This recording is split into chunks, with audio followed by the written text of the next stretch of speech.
Hello, hello, hello, everyone. It is so good to see you. I see more folks hopping on. Hi. Oh, it looks like Chrissy says hello from Boulder. Dean says hola from San Francisco. Good to see all of you. My name is Lauren Jin. If we haven't had a chance to meet yet, I am so excited to host today's session. I am the program manager for food experiences for ISS Guggenheimer. And we also have our friend Jose Science from our Teaching Kitchen team over in the chat box today. So I'm going to ask everyone who is on the call already a favor. Please head on over to that chat box on the right side of your screen, type in hello, where you're calling in from. We want this to be really interactive. So throughout this event, please feel free to use that chat box. Tell us what you're thinking, ask questions, say hello to your fellow team members who are calling in from all across the US. It's so good to be here with all of you today. I wanted to just extend the warmest welcome to all of our viewers who are watching live with us. Also, hello to anyone who's watching on replay. Welcome to our first Lead, Grow, Deepen Diversity Series event of 2022. Super, super excited. At ISS Guggenheimer, our diversity, equity, and inclusion culture is made up of 3 pillars: lead, grow, and deepen.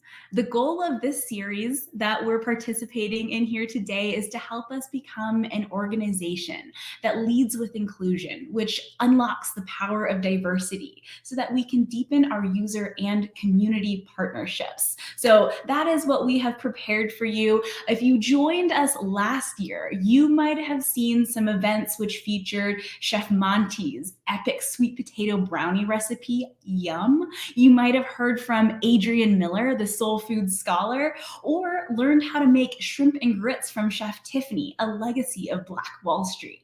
So if you were able to catch those events, I hope you enjoyed them. If you are at your first Lead, Grow, Deepen event, welcome. I'm super excited. I'm so thrilled to share that we have an incredible lineup of speakers for 2022 as well, including a master som, a Colorado rancher, entrepreneurs in the food and technology space, and so many more. We would love to have you and your teams present for these events. So please do what you can to join and watch them live, or watch the replay using this same link and share all of this information with your teams.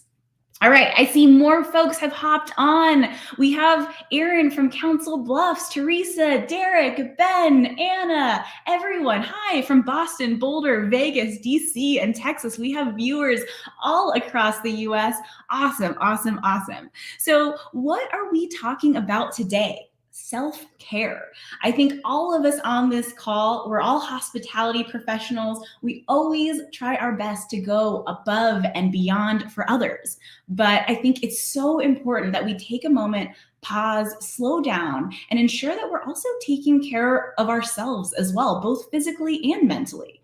So, we are incredibly lucky to have a guest speaker today that's going to chat with us about self care tips, comfort zones, and also what goes into making a delicious cup of chai. Yum! I cannot wait. Mboone Umbima is the VP of Brand Strategy for David Rio Chai. In addition to being an executive leadership coach and an author, in previous roles, she also chaired the Diversity and Inclusion Action Council and established a mentorship program to create growth opportunities for women and people of color. She also took a sabbatical year in Kenya, where she headed communications for Kenya's largest foundation, the Equity Group Foundation, working on socioeconomic transformational programs aimed at serving the poor through education and financial inclusion. I am so excited, and please blow up that chat box in welcoming Mboone Umbima. Welcome. I am so excited to have you here with us today. Thank you so much for having me, Lauren. And I just love your energy. I love your energy. It's so good. It's so good. I love your energy, and I think that we knew that we wanted to chat about self-care, right? And the reason why I reached out to you, and I don't want to spill the beans because we're going to talk about this a little bit later, is you had a book that came out, and I am actually participating in the 29-day gratitude challenge right this very moment. So more on that later, but first, let's get to know you. Please tell us what you're all about. What's your story? Yes. So if you have a keen ear, you'll notice that I have an accent. And the accent's from South Carolina. No, I'm just kidding. it's from, it's from Nairobi, Kenya, which is where I was born and raised for the most part.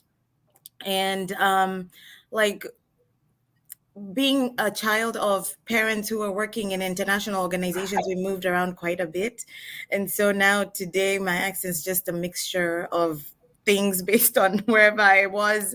Especially when I was younger, I would try to fit into wherever I was. So I picked up so many accents. And then now, like once in a while, I'll say like a word that just sounds completely off and it's come from some past life, accent that I had picked up. But yeah, that's it in a nutshell. I mean, you said most of it. I'm an executive coach. I work for David Rio Chai and Tea as the VP for Brand Strategy, which simply means that we think through how we go to market and try and see what outside of the box thinking we can do in order to differentiate ourselves in the market. I'm a mother. I have a 5-year-old boy who keeps me grounded and keeps me real.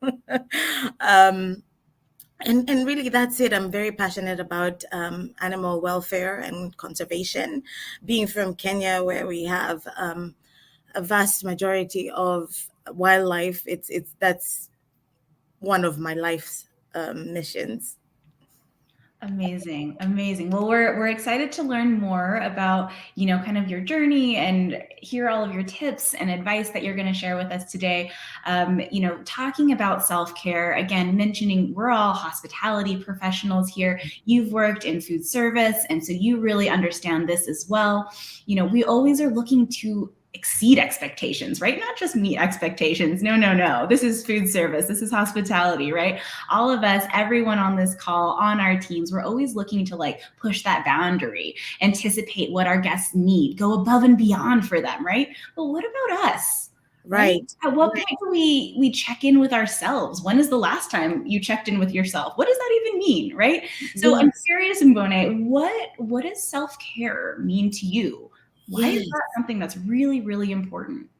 Yeah, no, I absolutely love your question. And I love how you've positioned it within the industry, because our industry is service.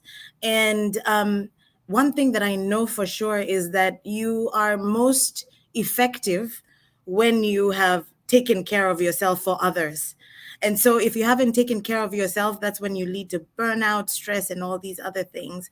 And for me, self-care, what self-care is understanding where you are on the emotional scale based on where you want to be. I'll break that down a little bit. So it really is a level of self-awareness, knowing that, okay, I'm tired, or I'm sad, I'm whatever emotion it is, and usually it's lower energy emotions, that indicate to us where we are. And when you become present to that, then the gap between where you are at that point to where you want to be, which is maybe happy or just peaceful or rested, closing that gap is what self-care is. So whatever it is that you do between that gap to move you from this level of energy to this level of energy is what we call self-care. And then when you're restored, then you can truly be effective in your job, go above and beyond, exceed expectations, and all of that. Okay, so we need to close that gap. I'm curious, from the folks who are watching us right now, what are some techniques that you use in your own life to take care of yourself? What are some of the self-care practices that you've adopted or tried and that work really well for you? I'm going to put you on the spot first. Can you tell us maybe some of the things that you do in your own life when you're noticing, hey, self, I'm not doing so well. What can I do to take care of myself? What do you like to do? Yes. So for me, I have a list of hacks that I've created over the years, and it could be anything from listening to my favorite music to, um, taking a long, warm bath. But one of the reasons, and I'm kind of jumping into the book, one of the reasons I got into that is that whenever I'm offline, if I focus on gratitude, that's a sure win. Like being grateful for what I have that's working. Mm-hmm. That's a sure win. Yeah, absolutely. I think that, when I'm in the weeds, I need to move, right? Like my body, if I'm working on the same thing and I'm going nowhere and my wheels are spinning, but like I'm going nowhere, like I need to move around.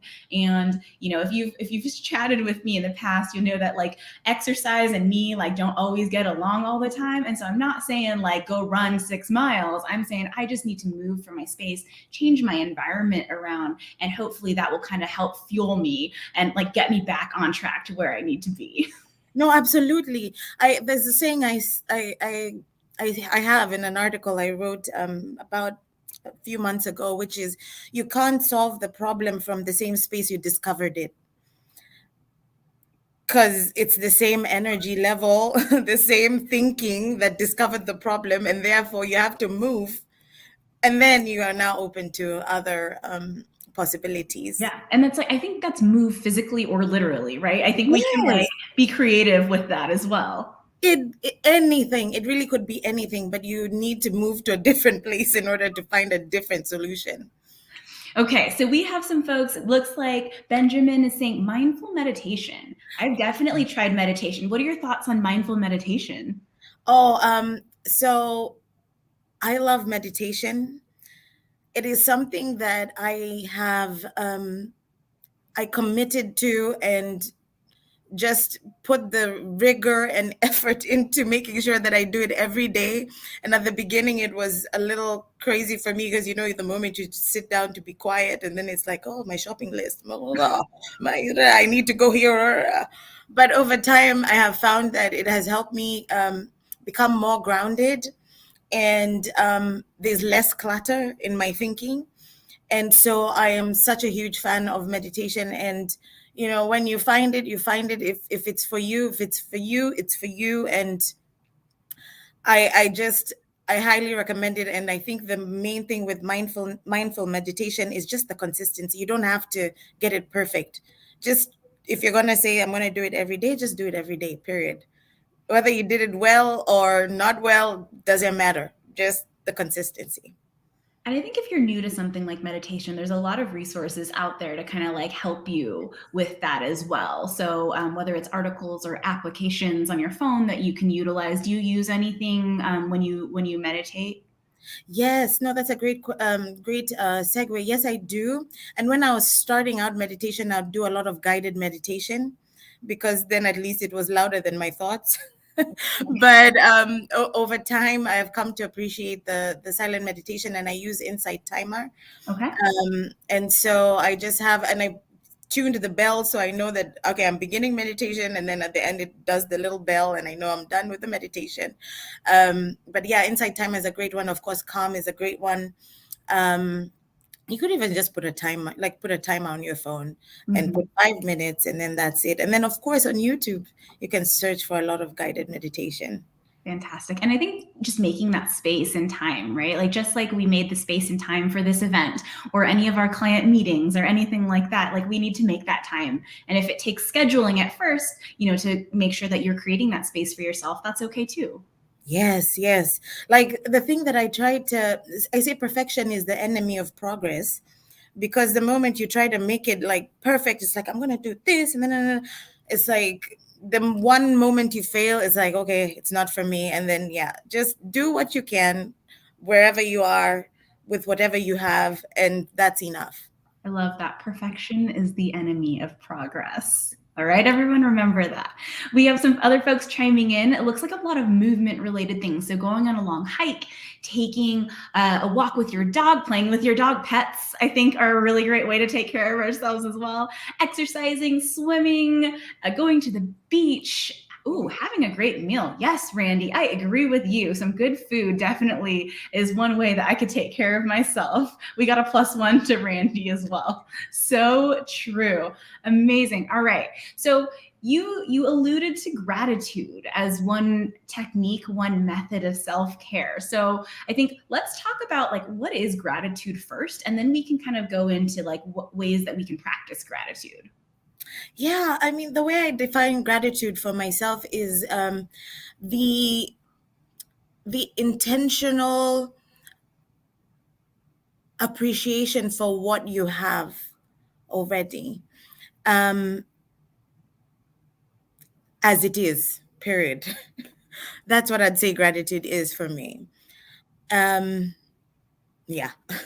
I think that a lot of folks, we kind of like struggle with that, right? I think we're always like comparing ourselves to other people. Social media is wonderful because you're able to see what other folks are doing. But at the same time, you're like, oh, shoot, they're doing that. Should I be doing that? Why can they do it all? And I can only do, these three things. And so I think that, this is something that we really as a society can kind of like struggle with a lot of times practicing gratitude. So what are some techniques that I might be able to use to kind of help me on my gratitude seeking journey? Yes, no, I mean, you bring up a great point, and really, I think what you're pointing to is that a lot of us have this feeling of not being enough, and we may not be present to how it's showing up, but it sometimes shows up like you're looking at somebody else's social media, and it's like, why aren't I doing this? But you don't need to do that. That's their journey. You have your own journey, and your own journey is perfect as it is. And so I say that because we keep on looking for solutions for peace on the outside, but then that peace can only come from the inside. And Mm-hmm. so again, I say start wherever you are and look at what you have. Like, I love my car. It is so silly, but I love, love, love my car. And it makes it on my gratitude list at least every 4 to 5 days. But I love my car, and that's what's accessible for me by way of gratitude. And so I'll write my list down today. I'm grateful for my car. I'm grateful for my son, and he did something funny. But allowing yourself to explore those things within your own life, I think is one way to show gratitude. And then also, of course, in your day-to-day life, just become very intentional about telling people thank you and giving compliments, because at some point it gains momentum, and you start to notice other things that are working out. And I feel like that's a great way to like not only care for yourself, but like simultaneously care for others, right? And then it's kind of Yes, like that chain reaction effect where like I'm yes, caring for myself, which helps me care for others, which helps others care for themselves and others as well. Right? yes, yes, yes. And that's why these kind of movements, if you will, go viral, because it's like it's high energy. You're so excited. You went to the drive-through and the guy before you paid for your thing. You're so Mhm. excited. You go out, you do something else for somebody else. Like it just it moves it moves people, it moves the masses. It does. Okay, so let's practice. Let's try practicing gratitude together as a group. Yeah. Do you think we can do that? Okay, so for our folks who are watching right now, please go over to the chat box and type in one thing that you have gratitude for in your life today. Just one thing, right? And I think, Mboone, you said your car. I think, and I'm going to talk about my experience with your book in just a second, but I wrote like warm and fuzzy blankets one night, right? Yes. So head on over to the chat box, list at least one. If you have multiple, type in a bunch of comments and list all of the things, that kind of come to your mind when you think, oh, I have gratitude for that. And then we'll kind of like see what everyone types in and what we've come up with. So your face is on a book. You probably know this, but your face is on a book. That is you. So I was thrilled. I saw this. Z posted this Yes. on LinkedIn. Z actually joined us, Z the cook, for one of our very first Lead, Grow, Deepen events as well. And so Yes. I saw Z posted Mboone's book on social media, and I immediately was like, I am not a journaler, right? Like there's no part of me that says like, I'm going to go write things down in my journal. But I found this to be a very, very accessible way for me to start practicing gratitude, for me to take care of myself, right? So this is the 29-day gratitude challenge. Can you tell us a little bit more about like, what is this? How did it come to be? Tell us more. Yeah, no, thank you. So at the beginning of the pandemic, I realized that, well, it was a pandemic, and so I needed to find a way to access um, like positive energy. Because remember at the beginning of the pandemic, like all the news channels, the world is on fire, and it was just too much. And so I started like doing this gratitude exercise where I would do 10 things I'm grateful for every night. And for whatever reason, I could not tell you why the 29 number came, but I just felt strongly that I needed to do it for 29 days straight.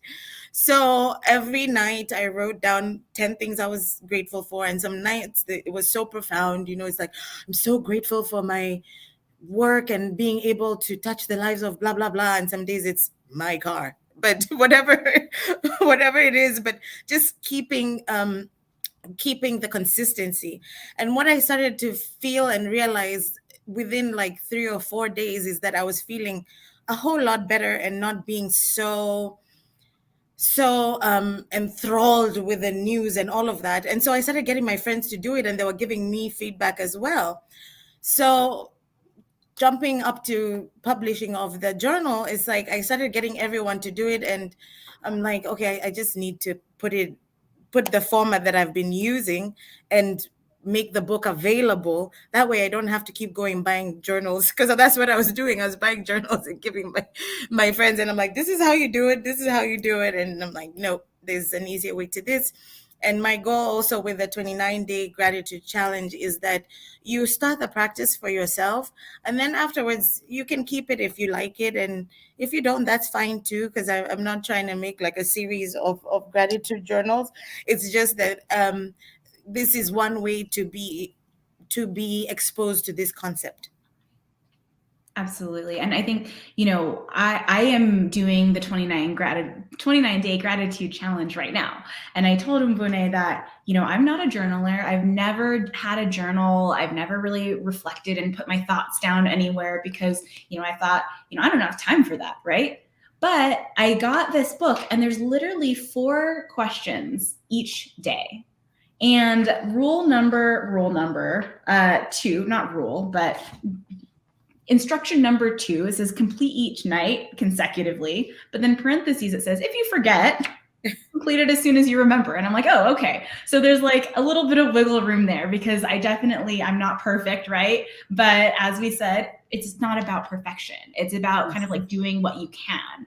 Yes. And I think I've learned a lot about myself. And I think that, I've had a chance to reflect, and identify all of the amazing things in my life that are going well, right? Even if it's been a terrible day, I've still been able to find that 1, 2, 3 things that I'm like, I'm the luckiest person I know. Yes, yes, absolutely. And I'm so glad you touched on that tip. The reason why I recommend doing it at night is because when you look at the things that have gone on during the day that worked and were positive, how you go into your sleep is likely how you will start your day by way of energy. So if you've gone to bed thinking like, yeah, this is a great day, likely you'll start the day that way. And if you start the day that way, you will likely have a great day. And so that's why that's structured that way. It's a great cycle. And I think, I mean, sleep is also so important for like our mental and physical health as well. So that's another form of self-care. So they're all intertwined and related. Yes. Yes, yes, yes. It's all connected. I always say everything's connected. It is. Everything's connected. Mm-hmm. So we had some of our viewers chime in. They're thankful, Randy, same, thankful to get out of bed. Their husband, their family, their kids, husband that makes me laugh. Yes, our health, books. Oh, James, sunshine in Phoenix. How I need that. It is like 1 degree Fahrenheit outside in Colorado right now. Teresa, your husband, my thoughts are with you.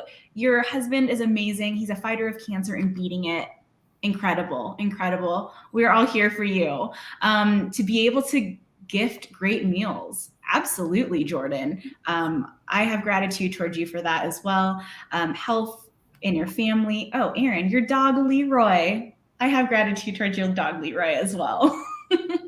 And I think I was flipping through here, and it's really interesting to see this day. I even drew, I don't know if you can see this, a cat. It says me, my drawing is terrible, but it says meow because Chrissy and I were teaching a cooking class, and I made a joke about, we were folding dumplings, and I made a joke, here's the 2 shapes I know how to make a dumpling. I wonder if I could make a cat dumpling. And somebody else who I'd never met before that day spent a little bit of time trying to fold a dumpling and made a cat dumpling and like taught us all how to make a cat dumpling. And that just like made my day. So, I think that this has just been such a transformative experience for me, right? As someone who like hadn't historically taken the time to kind of slow down and gather my thoughts, being able to at the end of the day always find something and feeling like I'm the luckiest person in the world has had such a positive impact, I think, on my overall well-being. So thank you for that. No, that makes me so happy, and that was the goal with it all.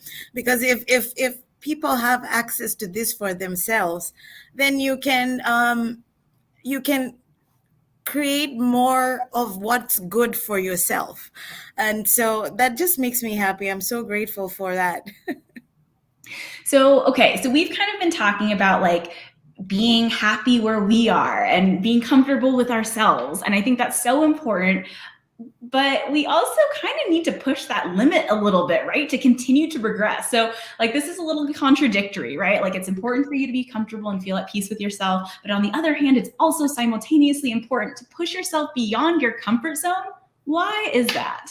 So here's the thing. This is what I say. Everything that you desire that's not in your current experience resides outside your comfort zone.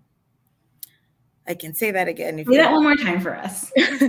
Everything that you desire that's not in your current experience resides outside your comfort zone. Otherwise, you'd already have it. It is true. And so if you feel like, there's got to be more to this, or, I want to try something new and all of that, then you have to go outside your comfort zone. And for me, what I tell people is it's a muscle. It's a muscle that you build over time. And you do it by doing small things, take a new route home, or try a new food, or talk to somebody you've never spoken to before. Or even if we're talking about the gratitude, start telling people on the streets thank you for stuff. I mean, granted it's appropriate, but still tell people thank you, but something that puts you outside your comfort zone that you've not experienced previously. Because what happens is you now start to move towards the thing that was not in your experience because it resides outside your comfort zone. And depending how big your desire is that's outside the comfort zone, then the more the more the more effort you want to put into pushing your own boundaries. But by nature, as human beings, we are actually designed to grow, and when we stop ourselves from growing, we become very uncomfortable. We become dissatisfied. We feel like it's not enough, we're not worthy, we're not whatever it is. And so ironically, when you start to push yourself outside your comfort zone, things usually start to show up, like you start to grow and move towards your own expansion. So how would you apply that to, kind of like the workplace, maybe? Yes. Right? If you're like really complacent and comfortable in the workplace, what would you recommend that our team members maybe do to kind of like push that comfort zone a little bit? So all of us have great ideas, and sometimes we don't tell our managers or the people that have the ability to change or implement those ideas. So that's one thing. And I recommend, again, like I said, it's a muscle. So don't start with like, we should go and cut this whole kitchen and blah blah blah. Yeah, that's too much. But if it's like a suggestion that let's move this service bar to here, because I think there'll be a better customer flow, then try and challenge yourself to do that. Whatever it is that you feel like you can have an impact on and are not doing it, give it a try, because that's outside of your comfort zone. And it could be small things. Maybe it's somebody that you work with that you have never spoken to. Again, go say hi, find out what they're about. It could be absolutely anything. Absolutely anything. And of course, within the workspace, at home, because like I said earlier, everything is connected. So it's not like you will go and be outside your comfort zone at work and then it doesn't roll over elsewhere. You're still the same one human being. And so I would recommend just trying something new in all facets of your life. Trying something new in all facets of your life. That kind of led us to this point right here, because I always tell people I am most comfortable in a spreadsheet. Yes. Like that's my happy place. Believe it or not, it sounds terrible to most people, but I am most comfortable in a spreadsheet. And so me applying to become a teaching kitchen chef and talk in front of people all of the time, that was kind of me pushing myself beyond my comfort zone. And I think that it has afforded me so many opportunities like this one, like it led us to where we are today so that I can have this conversation with you. Absolutely. I mean, that is the perfect example of going outside your comfort zone. And I cannot even believe you're a spreadsheet person. Your energy, it's so wonderful. So It can't wonderful. be contained by Excel. No, I absolutely love it. But that is the perfect example.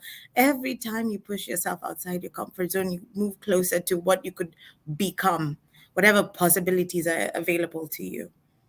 And I love this comment Sky has added to our chat box here. Learning new things and growing keeps your brain young and alive. And I would extend that beyond my brain, but I 100% agree with you, Sky. Yes, your brain, your body, your energy, all of it. All of it. All of it. Yes. So I promised everyone that we would talk a little bit more about chai. Yes. Before we get into chai, I also want to just take the opportunity, folks who are watching, if you have questions, we would love to see your questions. So if you have any questions for Mboone about self-care, about her book, about how she even went about publishing a book, I don't even know how to do that. It's on Amazon and it's linked into the description of this event. So right below the screen, you'll see the description. Her book is linked there. So if you're interested in checking that out, it is right there. But if you have some questions, please feel free to go over to the chat box and pop them in there.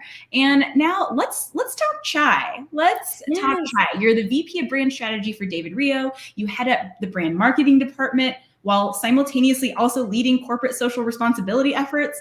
What are the ingredients that make a cup of David Rio chai just so satisfying? And that Melanie made me this amazing latte with the latte art at the conference in December. Yes.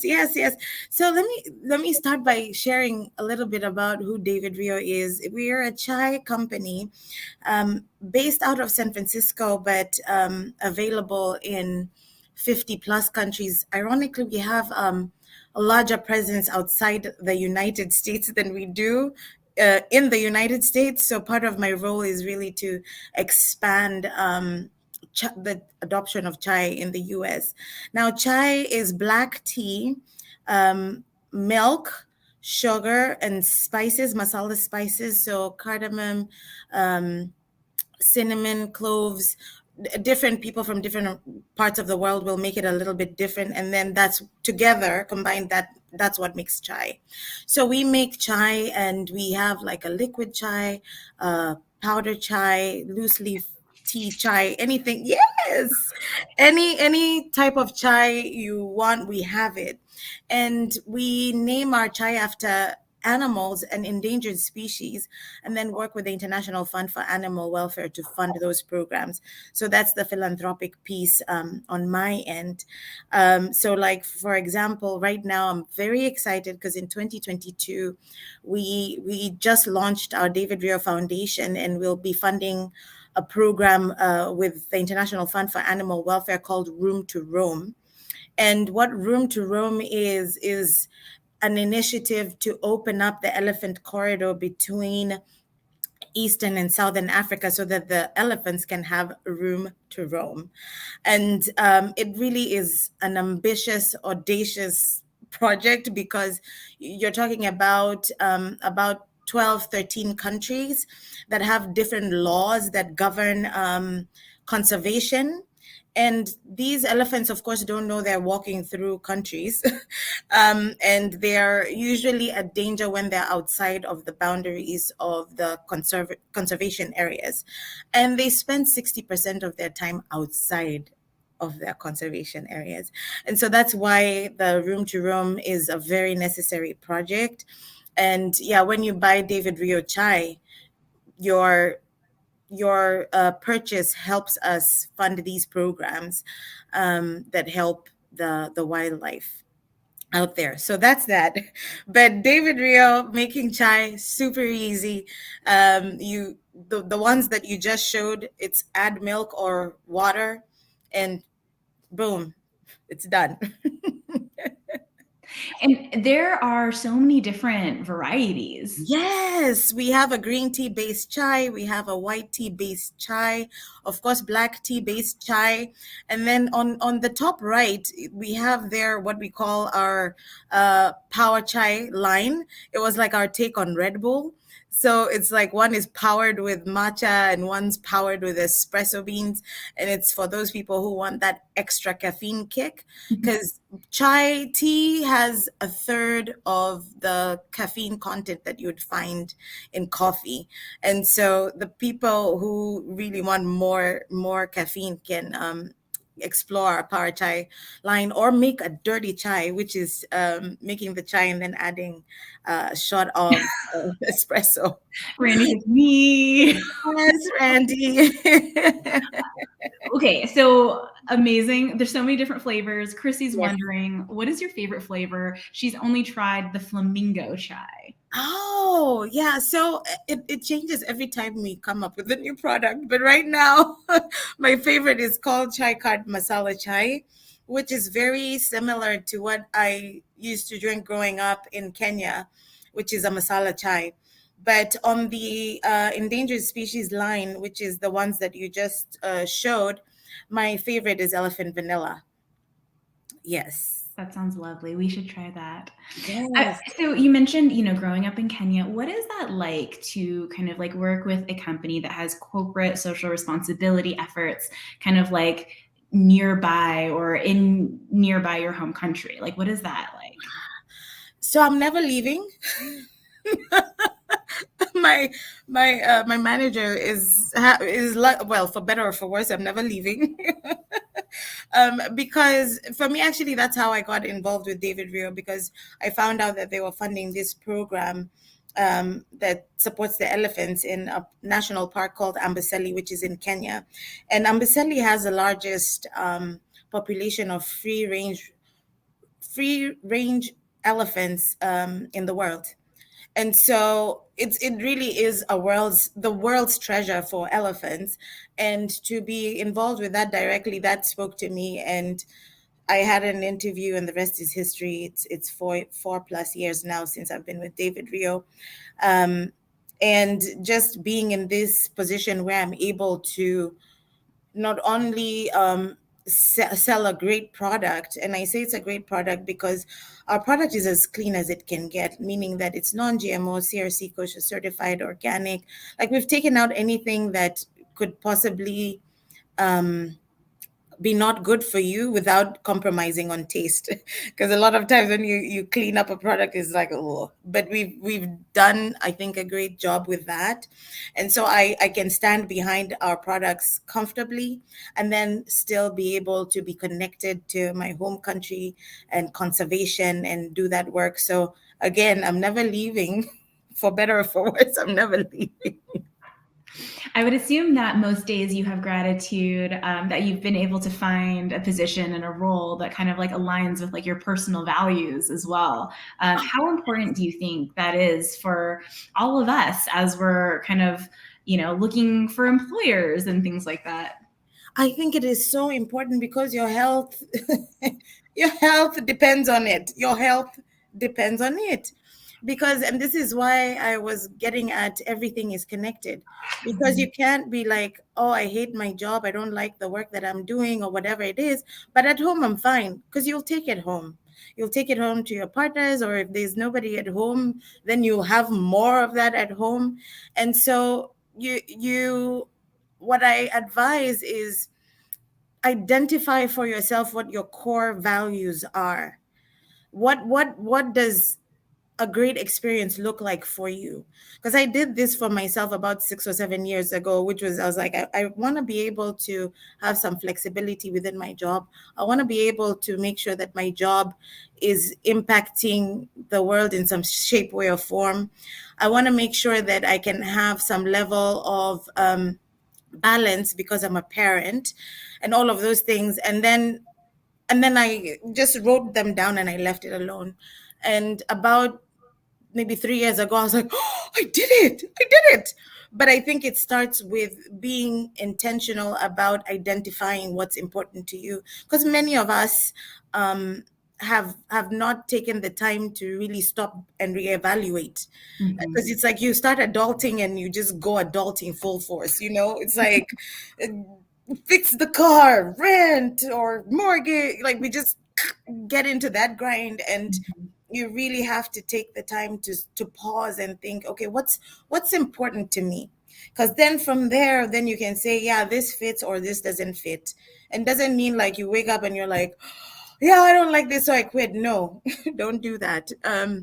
Just become present to what's important to you, because from there, then you can go outside your comfort zone and trying new things and moving towards what is possible for you. Yeah.